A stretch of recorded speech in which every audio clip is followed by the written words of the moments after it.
அருணாச்சல வரற்கேற்ற அக்ஷரமண மாலை சாற்ற கருணாகர கணபதியே கரமருளி காப்பாய். நம்மளுடைய பகவான் நம்மளுடைய ஆன்மீக மரபுல இருக்கிற அந்த சம்பிரதாயத்தை ரொம்ப அழகா இந்த இடத்துல நமக்கு காட்டி கொடுக்குறாரு.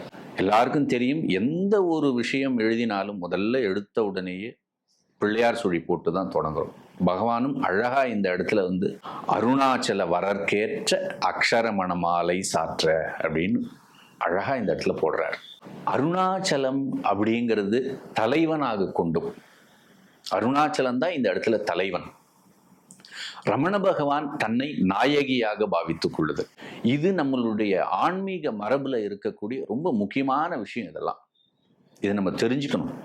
ஜீவாத்மா பரமாத்மாவினுடைய தத்துவத்துல ஜீவாத்மா பரமாத்மாவை அடைவதற்காக ஏங்கி காதல் செய்தல், அன்பு செய்தல், பித்தேறி கிடத்தல். இந்த சம்பிரதாயம் மனம், அதாவது ஜீவாத்மா பரமாத்மாவை சேருதல் அப்படிங்கிறது நம்மளுடைய சாதாரணமான விஷயத்துல ஒரு பெண் ஆணை சேருதலும் ஆண் பெண்ணை சேருதலும்.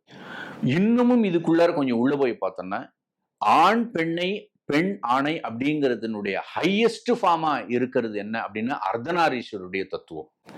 நம்ம இங்க நம்மளுடைய கிரவுண்ட் லெவல்ல இருக்கிறது என்னன்னா சென்சுவல் பர்செப்ஷன்ல கொண்டு போய் இன்னொரு ஜீவன் உற்பத்திக்காக இயற்கை கொடுத்த ஒரு விஷயம்.